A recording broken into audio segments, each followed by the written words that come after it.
Welcome to the Man Cave Podcast with Dan Kasper.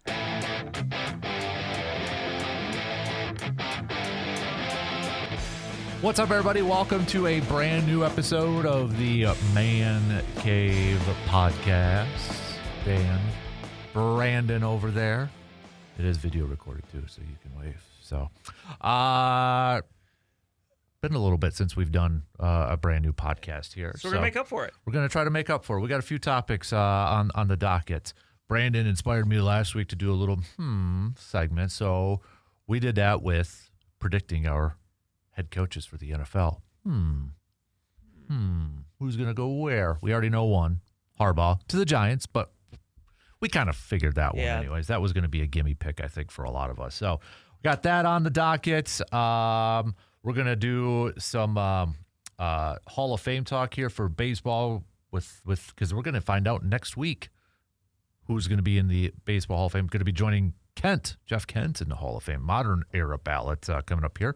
Have a little fun here, too, because I posted up a question on Facebook.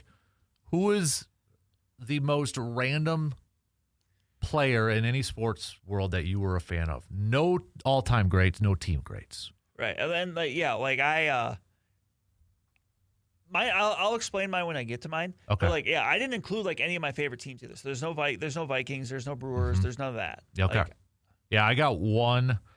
I should say I'm not a fan of this team anymore, so that kind of counts. But I'm going. Oh, you kind of know where I'm probably going with this too. So we got that coming up here too, and then a little event session about what's going on in baseball with the Dodgers and such. But let's lead it off first, Brandon, on this episode. So Baseball Hall of Fame. If you have social media, you're probably seeing a lot of the writers kind of revealing their ballots and such, and I appreciate the writers that do that. Yes. Because, first of all, there's a ton of voters for this thing. It's not like the NFL where I think there's 50 voters. There's a ton. Baseball writers of America and such. So, obviously, we know Hall of Fame voting for baseball can be a little dramatic at times. And obviously, with the steroid era and PEDs, that's been a big-time factor over the years here, too. So, but just to kind of refresh everybody's mind in terms of who is on this 2026 ballots, okay? We've got Carlos Beltrán. Andruw Jones is on this is on the ballot here too. My thing just okay. So my eyes. I'm getting old. I gotta zoom in on the ballot here. Bobby Abreu, Ryan Braun, Mark Burley, excuse me. Shin-Soo Choo, Edwin Encarnacion, Gio Gonzalez, Alex Gordon. Is it Gordon? See, don't tell my eye doctor I skipped the appointment this year. Cole Hamels, Felix Hernandez, Torrey Hunter, Matt Kemp, Howie Kendrick, Nick Markakis, Daniel Murphy, Dustin Pedroia, I'm starting to feel old now, Hunter Pence, Andy Pettit, Manny Ramirez, Alex Rodriguez, Rick Porcello, Francisco Rodriguez, K-Rod, Jimmy Rollins, Chase Utley, Omar Vizquel, and David Wright. Really starting to feel old here. So now I think some of the predictors are thinking this might be Carlos Beltran's year. To get in? He had the most votes percent. Last year he had 70.3% of the votes. And you need 75%. Right. And generally you don't see gigantic swings. You don't see somebody go from 5% to 70%. Yeah.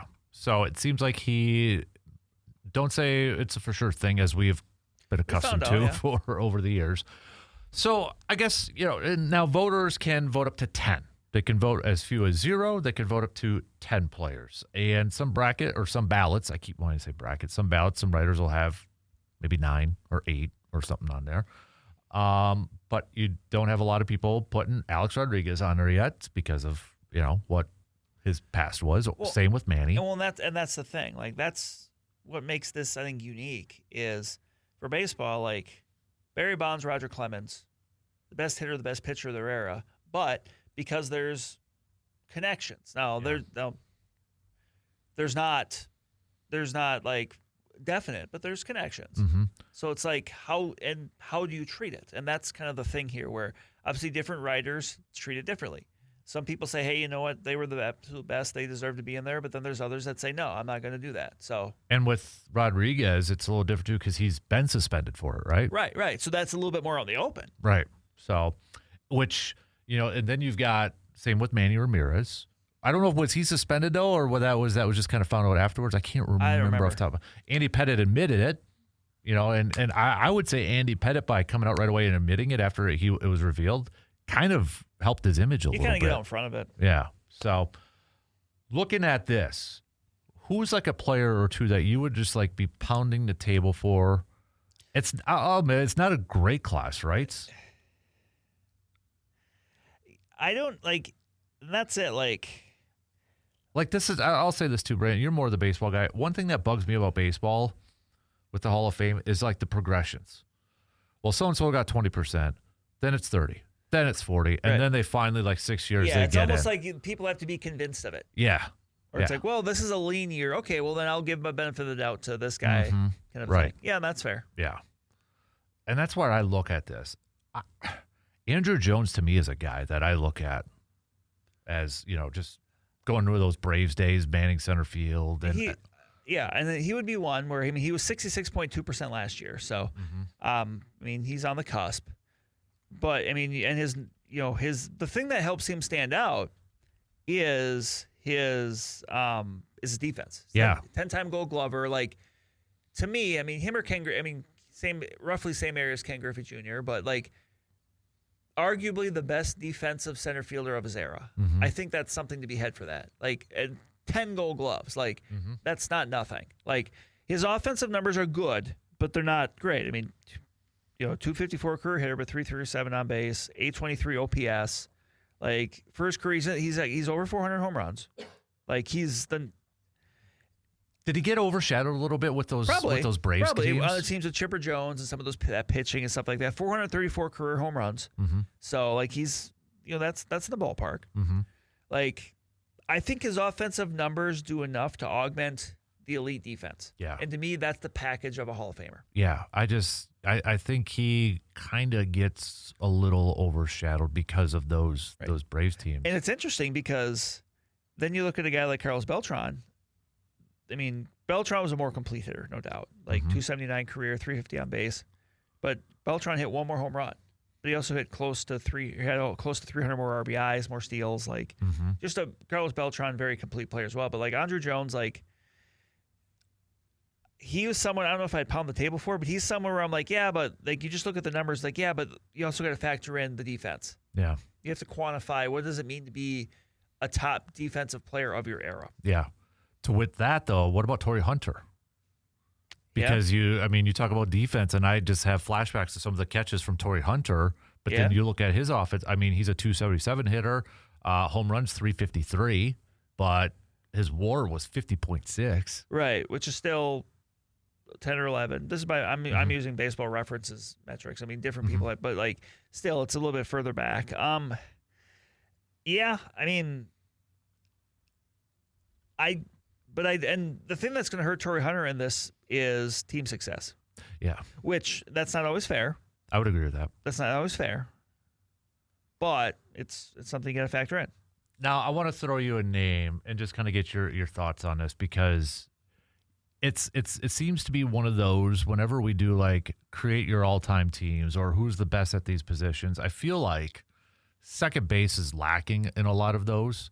Does that help a guy like Dustin Pedroia, because maybe there wasn't a ton of like great like when you think about great players, they're center fielders, they're shortstops, power guys at third and first. I feel like second base, you look at, yes, you got the Joe Morgans, you got the Jackie Robinsons in that, but from a depth perspective, there's maybe not a ton. Does that help a guy like Pedroia in this case, just because there hasn't been a lot? Maybe, but you've also got Chase Utley above him then. Yeah. If you're thinking that way, you're probably not going to vote two first or second baseman. But then you say team success, Boston, yeah. With that. That factors in. But, Utley is someone, but Utley also won the World Series with the Phillies, so it's not like That's he's true. shut out. But, yeah. yes, and Pedroia, like, look, we know he was a gamer. He was that textbook gritty guy. I mean, Brewers fans know that like that's Caleb Durbin's hero. Yeah. That's the guy he wants to emulate. Like, you look at Sal Frelick's a big fan of him too. There you go. Yeah. You can kind of see that in his play. The numbers, nearly a career 300 hitter. So, but obviously not a big power guy. But honestly, playing with the Red Sox probably helps. But last year, 11.9%, and in his first year, like it would have to be a pretty steady climb there. I'm just not sure. Yeah. So I almost feel like, is anybody going to join Kent on this besides Carlos? Probably. I think Beltrán will. Yeah. I think Beltrán will. It's going from 70 to 75. I think. Do you think Andrew's going to get there? He's going to be close. That's the only other one. Andruw Jones? Yeah, that's the only other one. Like, you asked my picks. I would vote for Beltrán and Jones. Yeah. Those would be my two. Do you think there's an underrated one on here? Like, Bronny, we're Brewers fans, but he ain't Here's the getting thing. it. And that's the thing. Like, you look at his numbers. Like, even if Brian Braun did not have the issues that we know he had, I don't think he would be. No. Because even though, like, on Baseball Reference, like, the Bill James Hall of Fame monitor actually ranks him relatively high. But I don't see it happening. Like, two things can be true. Ryan Braun is one of the top 3 players in Brewers history. And you can rank him, Molitor, and Yount however you want to. But that does not mean he's a Hall of Famer. Like, it's, again, a great career. I think he'll have his number retired in Milwaukee one day. But that's the end of it. So, I don't know. Like, looking around here, like, I guess because I would agree with you with your two. If I had to pick maybe another, I'm going back and forth between Chase Utley and Torrey Hunter. Between those two. Yeah. And the guy that, like, to me, and I'd have to get, like, a guy that I've actually had this conversation with a friend of mine that, like, there's that of a guy that, like, he's very good, but, like, he's very good. He's not great. And a guy I would look at in that case would be Bobby Abreu. See, when I think of Bobby Abreu, I think of home run derby. Well, that's it. Like, he only made 2 All-Star games. He won a Gold Glove, but, like, you look at his numbers, and he was just consistently good. You look at the late 90s, early 2000s, which, again, maybe a bit of an inflated era offensively for reasons, but, like, he had a long stretch where he hit from 1998 to 2009. Pretty much, every year he hit like 286 or better, and it's pretty consistently like 20 home runs, 30 home runs, 100 RBIs. Like, and I think that's the part too. Is like I think of the home run derby, but he was never like a big home run. No, hitter. he was a hitter, not a slugger. Yeah, and that's one of those where like he's not gonna get in. Like, but he was at 19.5%. He's been, and this is his 7th year, so like it's not trending in a good direction. Like. But he's just one of those guys. Like, I just feel like he's one of the most underrated players of that era. One more name I want to throw to you. I don't think he has the numbers. His WARs. Cole Hamels. Yeah, and I mean he's only got 163 wins. Yeah, does that? It matters. Yeah. Like, and he pitched for a long time though too. He did, and he was someone that I had kind of looked at. I forgot he was on his first year, but he's a 4-time All-Star. Was a World Series MVP. But like, yeah, like. The toughest part is always when you're separating good from great. And I just, with this group, and then I even looked ahead to next year, like, it doesn't get any better. Like, next year, guys potentially on the ballot for the first time, like, Buster Posey, potentially. I mean, that's possible. But, like, John Lester, Brett Gardner, Ryan Zimmerman, Kyle Seager, Irvin Santana, Zerubal Cabrera, like, this, it's just not... It's not going to happen. Like, so honestly, this might be a case where if Andruw Jones just misses out this year, next year could be easier. Next year, yeah. But the one that I think is very interesting, because I'm not sure how to quantify it, is K-Rod. Yeah. For the reason of how it's almost like special teamers in the Hall of Fame for football. Like, how big do you allow it for relievers? Obviously, we know Mariano Rivera, Trevor Hoffman. But, like, for a guy that's got, 434 career saves, like, and his thing, I mean, he burst onto the scene so strong with the Angels. And then he kind of became a bit of a journeyman. I mean, how many times did he go to Milwaukee and then leave and come back? Yeah, right. Yeah. But he was one of those where it's almost like, is he more of an accumulator than a dominator? Like, a 286 career earned run average, so that's good. I mentioned 434 saves, but and maybe it's because we saw him on the latter half of his career, but the joke I always make with K-Rod was always the 30 pitches of terror. Where he would have so many of the where it's like a 30 pitch outing. He would get the save, but he would walk a guy and then someone else would get a base hit. Like it would never be a 3 up, 3 down seemingly. Right. Even though he was a great pitcher. Mm-hmm. Yep. That's one of those where I don't know how big you make the Hall of Fame for relievers. Yeah, that's a good point.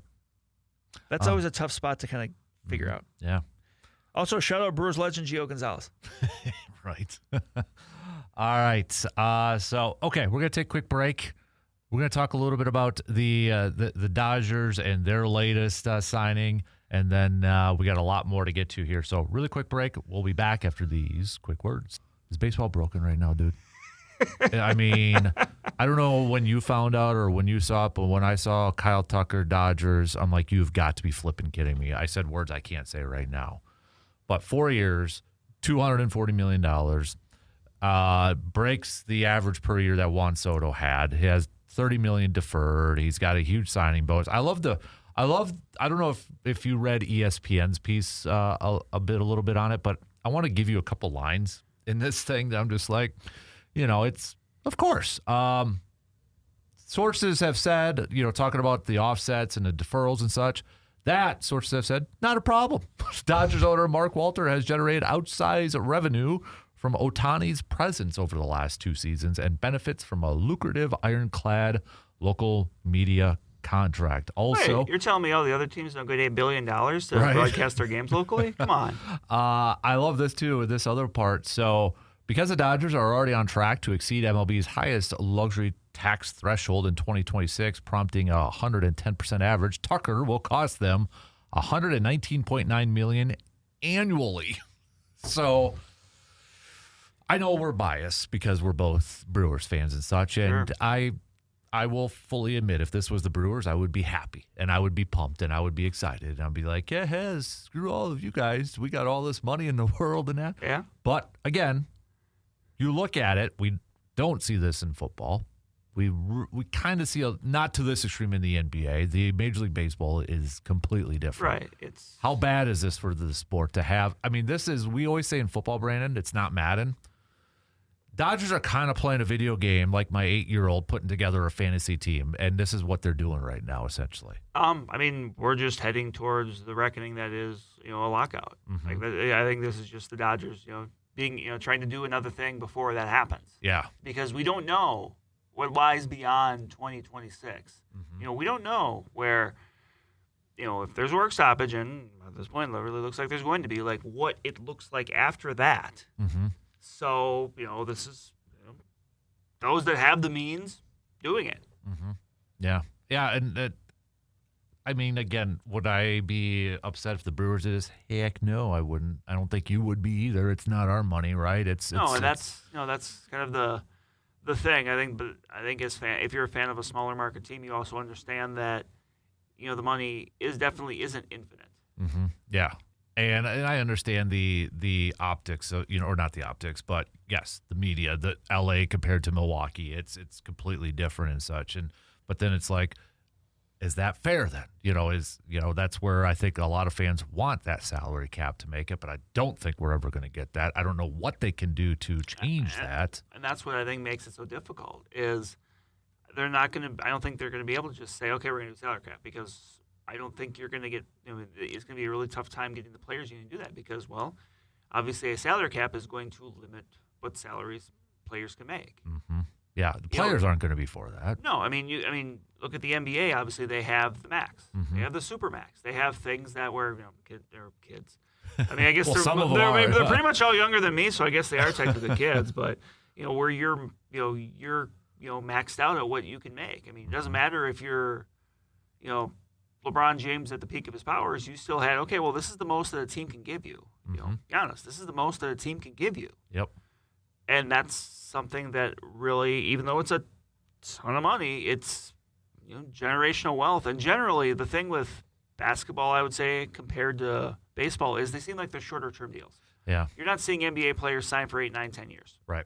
Usually it's 5. It kind of seems like that's maybe the max at that level. Yeah, because then they can, after a couple of years. Right, and that's part of the reason why is shorter, still high value, high average annual value deals, but just ones that you can kind of keep going back to. Right. Yep.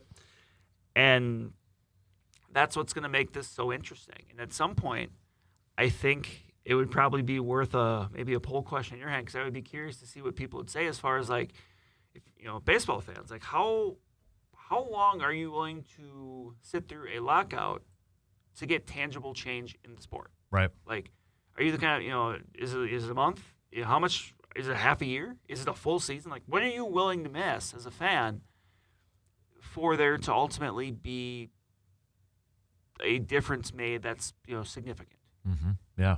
Yeah, Andruw Brandt literally just a couple minutes ago, and former Packers executive, had to work salary caps and such, and he just said the Dodgers are making a mockery of the mantra of, quote, competitive balance that defined the sports business, but in a system without a true cap and no consequences for spending on whatever they want. Sounds like college sports a little bit. So, but a little bit, but I mean, I would say it's not quite that level.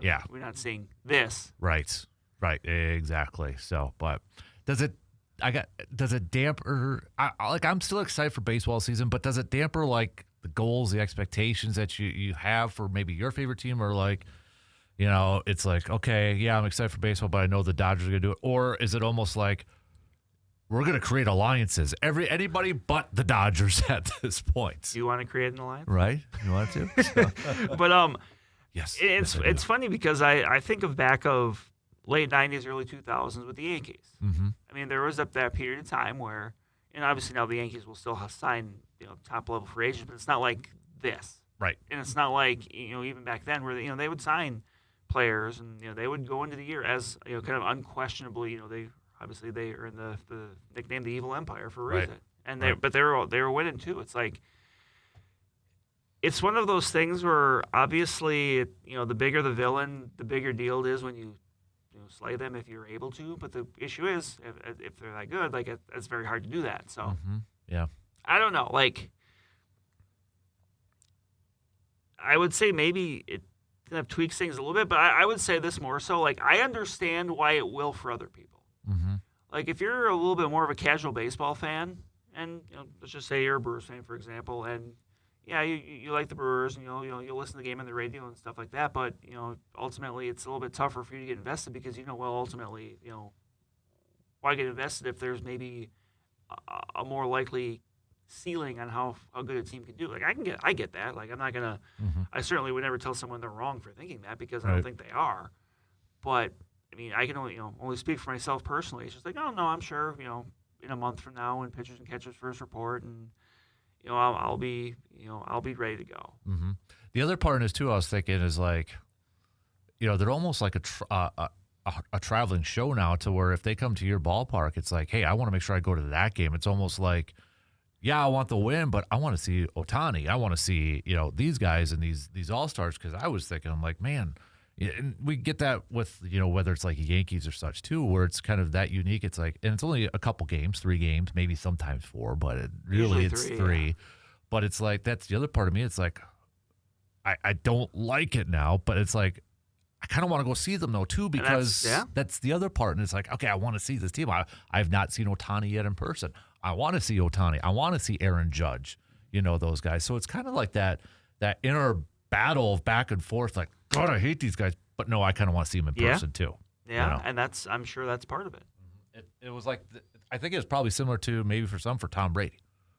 In the Patriots. Where, I forget the year it was where, like, the last time with the Patriots, he went to Lambeau. Mm-hmm. Where I know there were people like, well, we really want to go because, you don't know. And right. Obviously, he came back as a Buccaneer, but still, like, you don't know. Mm-hmm. Yeah. It's one of those things you want to be able to kind of see that. Mm-hmm. Yeah. Interesting. But would it surprise you if they don't make an, like, okay, would it surprise you if somehow they got Tariq Skubal? No. Yeah. I mean, we're at that point, right? Would it surprise you out of anything that they do? No. Yeah.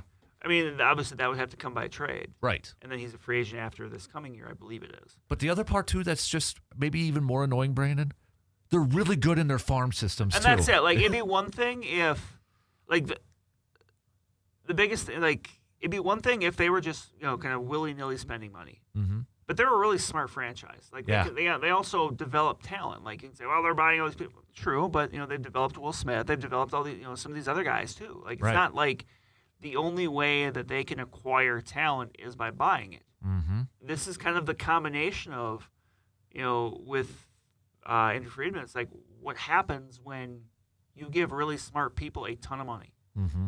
Yeah. And it took them a little time, to kind of figure it out a little bit. But now you're kind of seeing like, well, this is what happens. Is that because you look at was the Dodgers GM? He came from Tampa, right? Yeah. Yeah. And we know how Tampa approaches that. That's like the best of both worlds. Like I would imagine. Right, and that's the Mets, I mean that's why I'm sure and that's probably what the Mets were going for with David Stearns. Now the interesting thing with David Stearns though is David Stearns has a thing that really I don't think really maybe necessarily caught on from national people when he was with Milwaukee.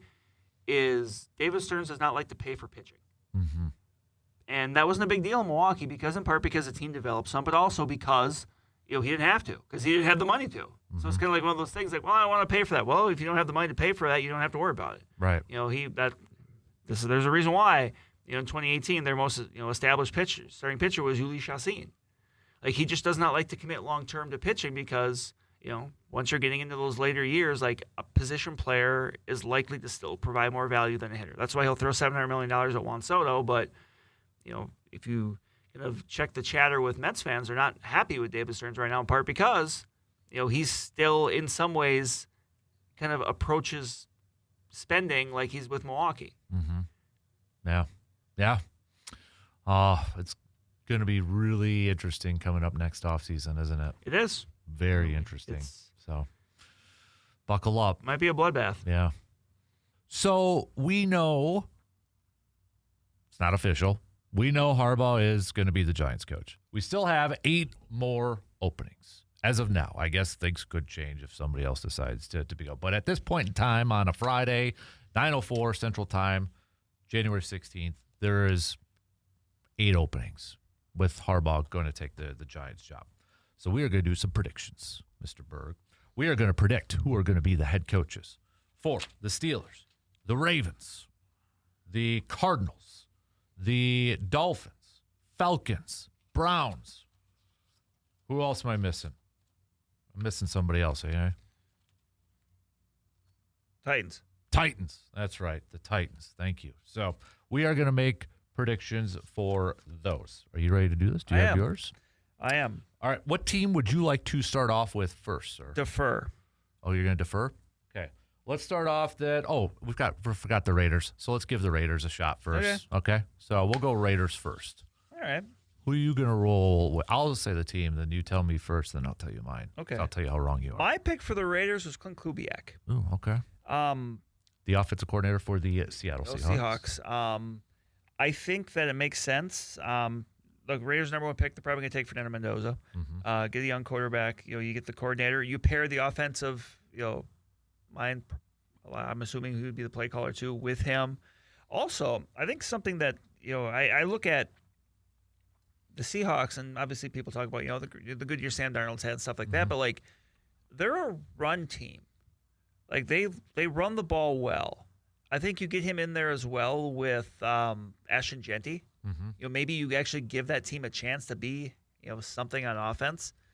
And you go a little bit younger. Obviously, Pete Carroll, young at heart, but it just didn't work. Right. So I went Clint Kubiak on this one. I went with this one's tough because you really don't have a direction. This was not one of the first ones I picked. This one took some time. I'm going to go, I'm probably falling into the trap of some of the stuff we had heard early on. I'm going to go Brian Flores for this one. Some of the rumors out there was that Brady was, if he does have a lot, which I think he would have a lot of say in this, bringing him in, Brian Daboll, offensive coordinator, sort of thing. I'm going to go with Brian Flores with this one. This was something that stuck out to me right away.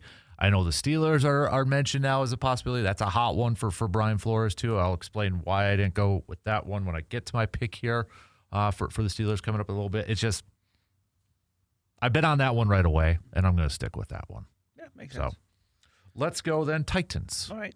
Titans. I went Matt Nagy. I was saying one, so I might as well just skip it. There's a connection with the decision makers in charge. Mm-hmm. I don't know if I like that move, but again, this is what we think will happen, not what we would do. Right. He gets another chance to be to be a head coach. Yep. Obviously working with Cam Ward, looking to pull that franchise out of irrelevancy. Yep. But yeah.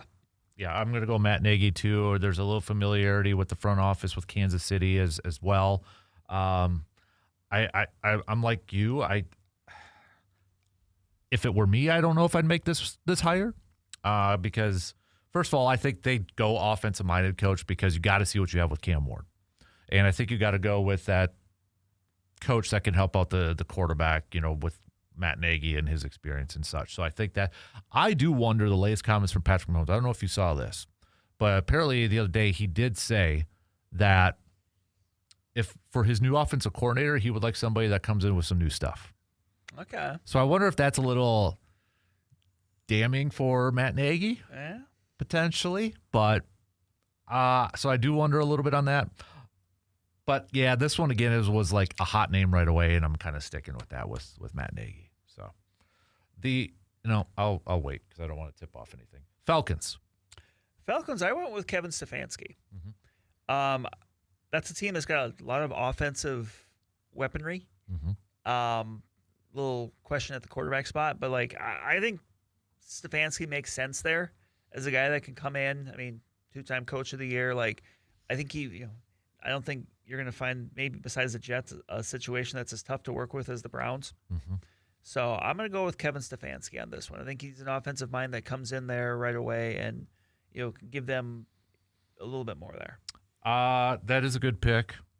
I do not have it. This is where I did go with Clint Kubiak because I'm trying to connect some. I think, again, offensive-minded coach with some of those weapons that they have. They're intriguing, right? Bijan, Drake London. We'll see about Kyle Pitts. They got to figure out quarterback. The other connection I went with this thing was Matt Ryan. Matt Ryan, football director of football. That's such a sweet title to have, whatever Director it is. of football. Yeah, president of football or whatever it is. Clint Kubiak, Matt Ryan's best season as MVP when they went to the Super Bowl. Kyle Shanahan was his offensive coordinator. Shanahan, Kubiak, they're 1-1. They're from the same tree, sort of thing. So, if Matt Ryan has a lot of say in who that head coach is going to be, I wonder if he wants to try to define from that, not genre, but that tree, from that tree. And I think you see what is going on in Seattle with Sam Darnold and that'd be hard to I want some of that. So That's where I went with Kubiak for that one. Makes sense. So let's do Browns then. Browns. I went with one that was maybe it would be a little bit of an upset, but it's the Browns, so you never know. I went Jim Schwartz.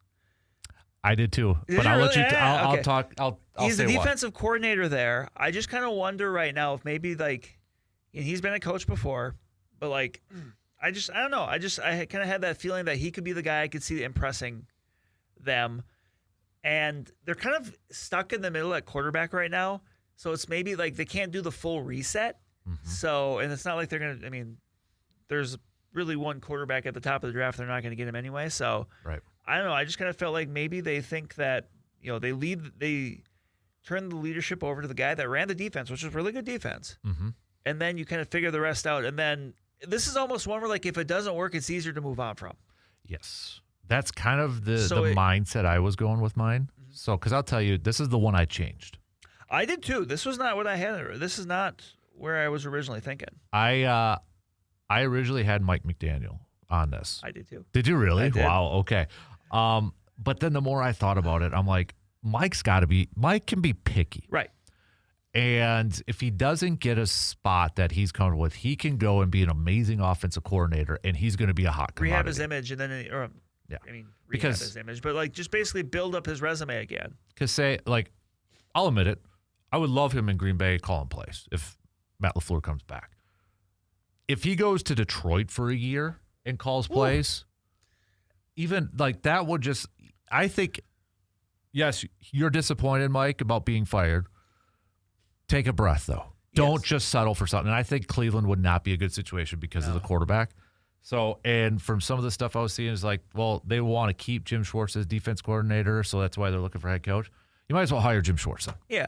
Like, look, if it's somebody else, like I could see that head coach wanting to keep Jim Schwartz. Right. He's a really good defensive coordinator. Yeah. But I think if you're Mike McDaniel right now, that is not the spot to be in. Yep, you can be picky. Don't go to that, and because if you can go to Detroit, you could go to a Philly, you could go to one of these teams where if might be able to pair up with a defensive-minded head coach, right, and that would give you autonomy over the offense. Yep. So I feel like, that's where I'm at this point. So, all right, what's the next? Let's do Dolphins. I want Jeff Hafley. The connection, obviously, with the new guy down there that's running the show. I just thought that made sense. Mm-hmm. And I think a lot of times you see teams kind of go a different direction from one coach to the next. Mm-hmm. Not always, but obviously you had the offensive mind. Kind of the, I don't want to say he's outspoken, but like with Mike McDaniel, a guy that was never afraid to speak his mind. Yeah. To a defensive coordinator in Hafley who he speaks himself, but he's not real boisterous. Mm-hmm. So I don't know. I just thought the connection made sense. Oh, it 100% makes sense. The one that I went here though, I went with Joe Brady, offensive coordinator for the Buffalo Bills. This one's tough too, just because of the quarterback. Like Cleveland, Atlanta, Arizona, Miami. These quarterback questions are so difficult. And I look at the Miami situation, and do they try to bring in an offensive mind to figure out that quarterback spot? Whether they give another shot to Tua, whether it is Quinn Ewers, I don't know. Malik Willis maybe goes down there. So I went with Joe Brady just because of the offensive mind and what he has done with Josh Allen up in Buffalo. So. Speaking of Arizona, let's do Arizona. Another tough one. A lot of these are tough. This was tough. I went Vance Joseph, though. Done a really good job of that second win with the Broncos as the defensive coordinator. Mm-hmm. I don't know. Like this one just didn't excite me. Like this is another one where it's like, what are they doing with Kyler Murray? Like if he's on the move, like what are they doing? Yeah. Like I don't know. Like, and I don't know. Just for whatever reason, this is kind of where the merry-go-round stopped for me, where I just went with Vance Joseph. No, that makes complete sense too. This one I really tried to because first of all, I can't see anybody from the NFC West, like the Rams, the 49ers, and Seattle wanting to go there because it's a bad situation. And I can't see it.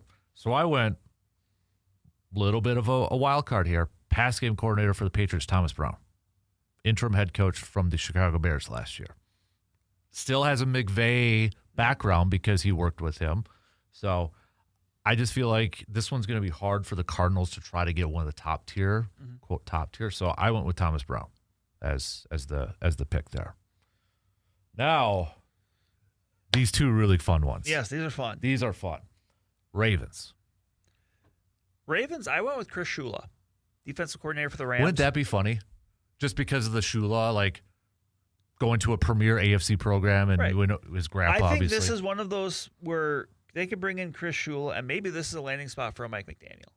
Yeah, that would be fun. Or a Brian Daboll, who has experience with running quarterbacks. Like, that's almost how I kind of visualize this for them is Chris Shula, the young defensive coordinator for the Rams, paired with a veteran offensive coordinator that he can kind of turn that over to. And that's going to be, you would think, a place someone like, a Daboll or a McDaniel want to go because of Lamar Jackson. Yeah. This one, I think Ravens to me is the best one of the openings. I think so. And I think a lot of that is Lamar Jackson. Yeah. And I think you got a team that's ready to win now. Mm-hmm.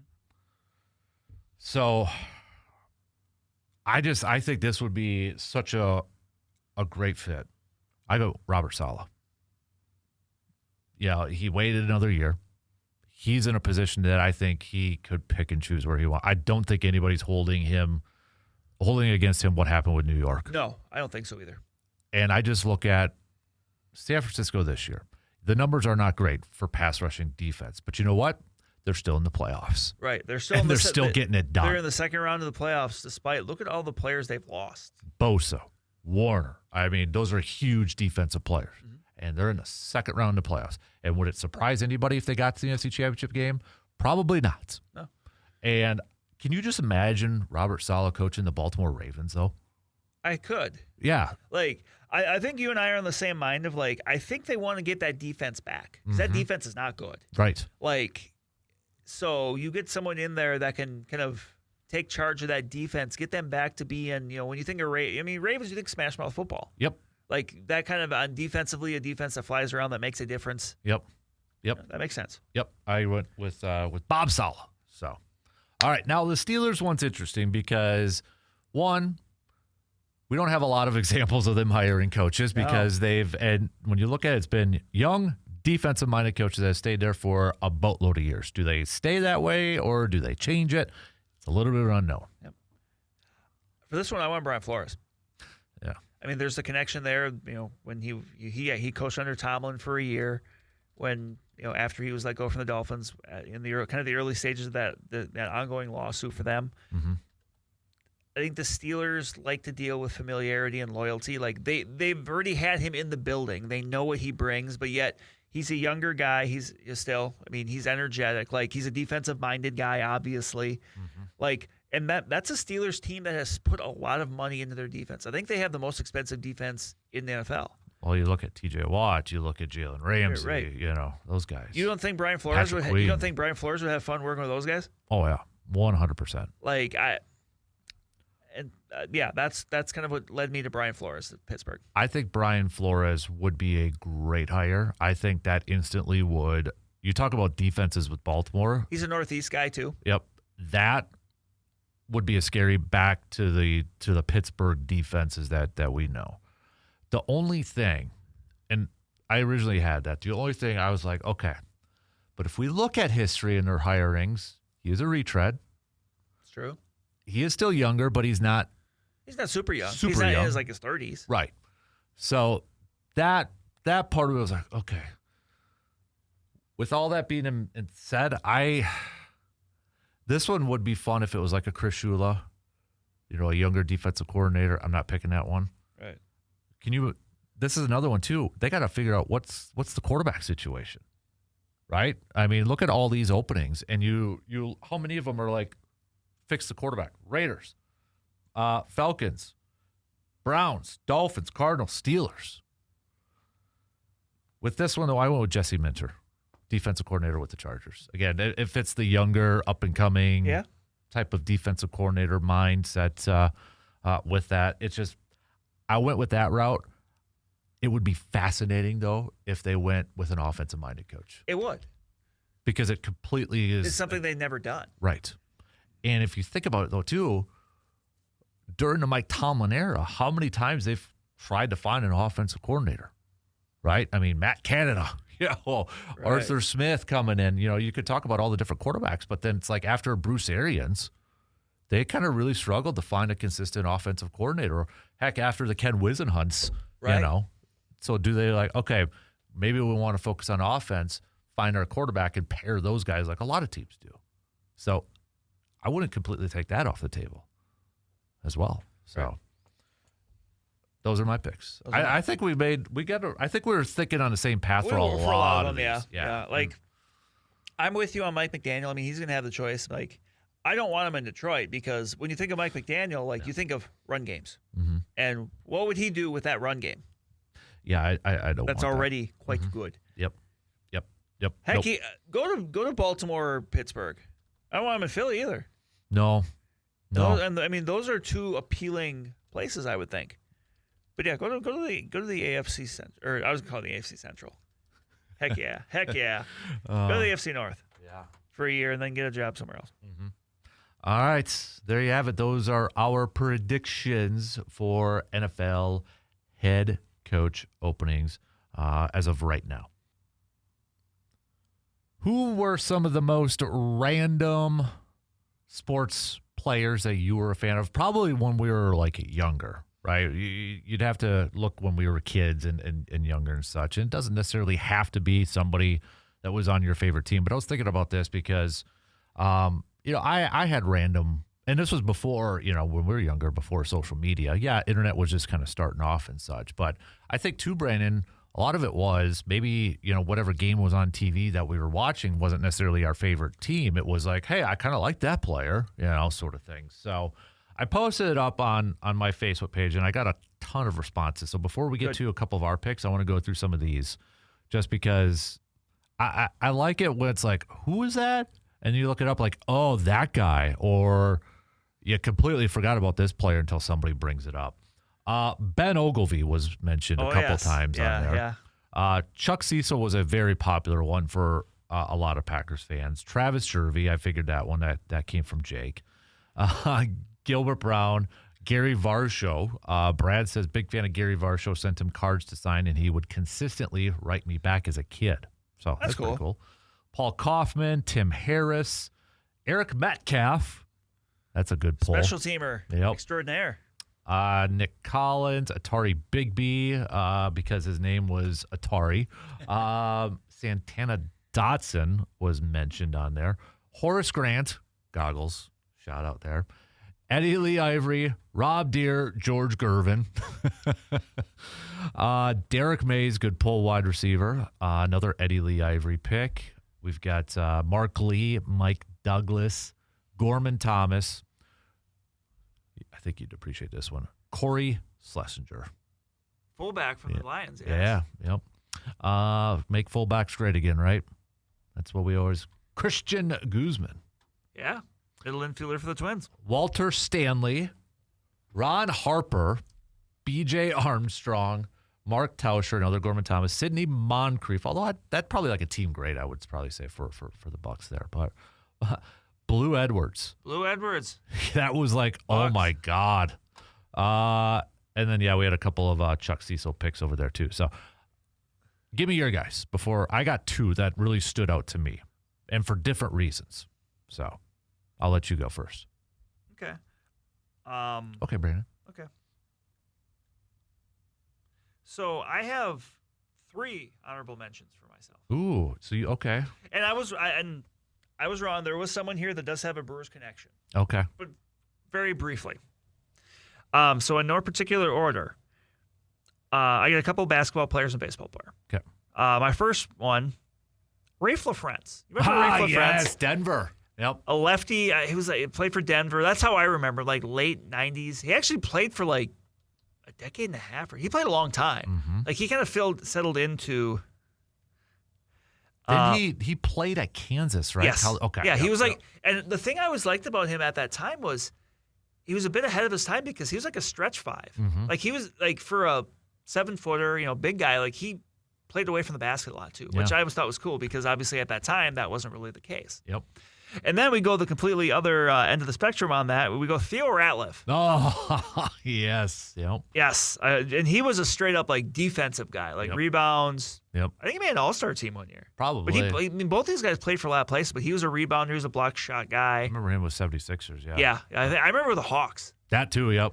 But, completely different ends of the spectrum. But guy, like, I would joke even like 2 or 3 years ago, like when there would be a big NBA trade and you would always hear about like, the expiring contract of someone got traded. Like somehow the expiring contract of Theo Ratliff is in there still somehow. But like, yeah, those are guys. Those and are awesome. I think part of these two is always like, you think of like cards.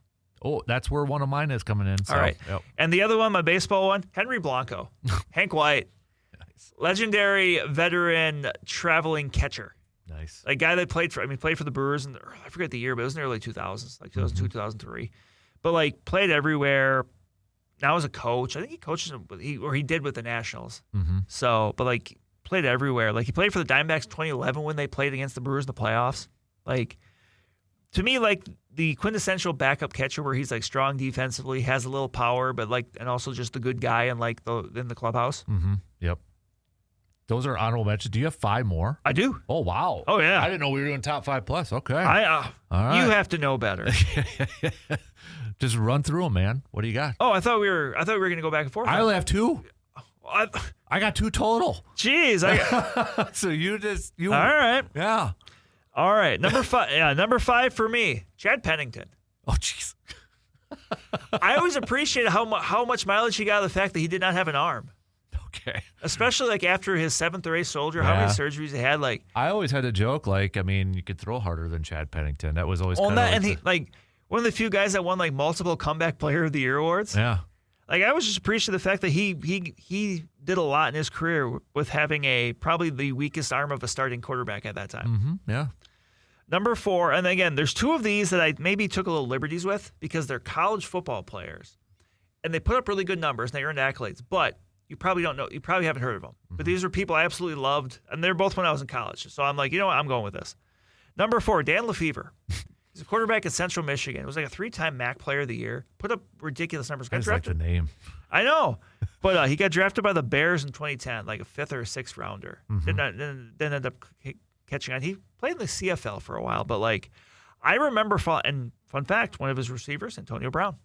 Oh, wow. Okay, there you go. So, but he just put up prolific numbers. He's a dual threat quarterback. He could run and throw. Like I remember vividly, I think it was 2010 draft he got drafted. Like as a day 3 pick, I absolutely wanted the Vikings to pick him. Nice. Because obviously that was, coming off the Favre, Mm-hmm. I'm just like, they need a young quarterback. Like, oh, and like, even though like, knowing this, this guy from the MAC probably wasn't ever going to, didn't develop into anything as far as a pro goes. Like, I'm like, for whatever reason, I was talking to myself into the idea that he could do it. Number 3 for me, baseball player. This is more 90s, honestly. Ryan Klesko. Oh, my gosh. He was a first baseman for the Braves. And you kind of to what you alluded to earlier, obviously at that time, Braves were on TBS. Yep. So I would actually watch a good amount of Braves games. And he was just a slugging first baseman. Honestly, when I played youth baseball, I was number 18 because of Ryan Klesko. Wow. All right. So number 2, my other college football guy on the list here, Colt Brennan. Quarterback for Hawaii. Put up just some crazy passing numbers in June Jones's offense in like the late 2000s. I love those teams. Like I remember driving home New Year's Day 2008 from Thorpe back to Oshkosh because I wanted to get back to watch the Sugar Bowl because that's when Hawaii went 12-0 or maybe 13-0 because I think they might have won their conference. But they played Georgia in the Sugar Bowl, and they got just destroyed. But like that was so cool to see that team in that environment. They were the the textbook June Jones, spread it out. We're gonna throw every down. Mm-hmm. Like that was a fun team. He got drafted, I think, by Washington. It kind of floated around a little bit, but it just never happened. But like those are guys I just remember vividly. Like obviously, I was a Badger fan, but like no, these guys specifically. Like I'm following these teams because of this guy. So you inspired me to come up with actually a few more. Good. So okay, good. And my number 1, going back to baseball, is a guy that he actually played in the NL Central. And he played for most of his career, played for about almost a decade. Ryan Friel. Ryan Friel was a utility guy. He started he played outfield, he played infield. I remember around this time too, he started with Toronto in 2001, played for the Reds from 2003 to 2008-ish. He actually had some good years with the Reds. Like there was a year where he had a couple years or 3 years where he stole like 36 bases. Like he was that textbook speedy guy that played all over, but also got on base. And he was like, he was the guy, a bit Sal Frelick, like I would say, where he was not shy about throwing his body around. Okay. The kind of guy that I always wanted the Brewers to sign, especially at that time. They never did, but like he had some good years. He went on to play a couple other years elsewhere. But like I just remember being a big fan of him as a kid. Like, okay, I'm a Brewers fan, but I also like this guy. Like whenever I would play like baseball video games, if I was doing like a franchise or something, I would always end up signing or trading for Ryan Friel. Nice. All right, so those are mine. All of them. All right. So the few that I came up with, because I have my easy number one, so I'll just kind of throw it. You mentioned some of those. You mentioned Colt Brennan's and cards. I remember having Heath Schuler cards all the time back in the day. He became a senator, didn't he? Yes. Senator or congressman, Yeah, whatever it because is. he played for Tennessee, and I can still picture a couple of those cards. I'll just throw some of those guys in there. I mean, Sal Frelick's the greatest player of all time. I didn't think of him, but I'll just give him every time I can mention Sal Frelick, I'll throw him in there. So. Some other names that I'm going to throw in there. Brian Williams, I was a big Brian Williams fan as a he was a Packer linebacker, Super Bowl 31. But the reason why I became a fan of his was he was my first ever Packers autograph. Oh, cool. When they came, remember when the Packers would play basketball? He came to Medford and he was like the main one. So I remember one year he had over 100 tackles. I remember reading as a kid Packer Report back in the day. He was on the cover of that. I wish I still had it. And they were making a case why he should be a Pro Bowl linebacker when the Pro Bowl actually meant something back in the day. So I got to throw Dennis Scott in there, the most underrated three-point shooter of all time, Orlando Magic. Dennis Scott. Yep. Number 3. I was thinking you were going to go Dennis Scott or Nick Anderson. Yeah, Nick Anderson's giving me too many bad vibes. Too many bad vibes. So, so a couple of guys. So the two that I originally thought of on this, and you mentioned it with cards. Sometimes, like back in our day, Brandon, once in a while you could buy the individual cards, but a lot of it was grabbing the packs and opening them for whatever reason. Yeah, you gotta grind. Whatever reason. Now, I remember I always would get a ton of Jim Kelly's, David Robinson's, Patrick Ewing's, whatever. And a lot of it was like if it was a cool looking card. For some reason, I started to get into Mario Bates. Running back for the Saints. I think he played for the Cardinals. Yep. I had a couple cool cards of Mario Bates, and I thought, okay, I'm going to be a Mario Bates fan. That's how it developed. That's all I could probably tell you about Mario Bates was those two teams. And I can still picture a couple of those cards. I don't even think I have them anymore in that box, but Mario Bates, number 24 for the Saints. So I kind of thought about Kajana Carter because I used to have NFL Game Day 97 on PS1, and I'd always be the Bengals because of Kajana Carter because he was on the cover. Carl Pickens, too. Remember Carl Pickens? Jeff Blake, the quarterback there? I think so, but I trade for Favre. My number one, though. My number one. And I remember going when I was a youngster, I was a teen. Eau Claire, I didn't live in Eau Claire at the time, but we'd come here. And I remember Eau Claire had a card shop, kind of, I think, over on London. It used to be. I think it was called MVP Sports Cards. And I remember getting a couple of these cards, and I was probably embarrassed because I'm sure this guy's probably thinking, why the hell do you want this guy? It was like just like probably 10-cent thing. I loved watching him play basketball. Darrell Armstrong for the Orlando Magic, number 10. And I remember watching him, and the story was like he would have a cup of coffee with like 7 teaspoons of sugar in there just because he was like we called him the Energizer Bunny. That's what his nickname was, the Energizer Bunny. And he really popped on the scene at the end of the Penny Hardaway era and kind of transitioned into that. And I remember one year he won Most Improved and Six-Man Player of the Year. He was getting MVP votes. So I was like, I'm a Darrell Armstrong fan because I was an Orlando Magic fan and we were running out of players at that time. But he ended up being in the league from 94 all the way to 08. Then he was like a longtime assistant coach. It's crazy, like and even going back to some of the guys I mentioned too, like how many of these guys hang around that long? Yeah. And I think he was a longtime assistant with Dallas for a coach. But Darrell Armstrong, number 10 for the Orlando Magic. I was just this huge fan of his. And, yeah, the Chuck Daly Orlando teams he was a part of. So that was my guy. You need to start the petition to get Darrell Armstrong to Milwaukee. Right. I think he got into some legal trouble. So that's yeah. I don't think, yeah. Well, maybe not then. Yeah, maybe not do that. So, but I always like going back down memory lane. There was one I almost put on the list, but then I didn't. And there was only one reason. It would have been an honorable mention, but it would have been another NBA player. Chris Gatling. Strictly for the headband. Yep. And he's another one, like, he made an all-star team once. Mm-hmm. Yep. Good one there. All right, that's going to do it for us on this episode of the Man Cave Podcast. Don't forget, follow, subscribe wherever you get your podcast, and a 5-star rating because that helps others find the podcast. Until next time, I'm Dan. That's Brandon. We'll talk to you on the next episode of the Man Cave Podcast.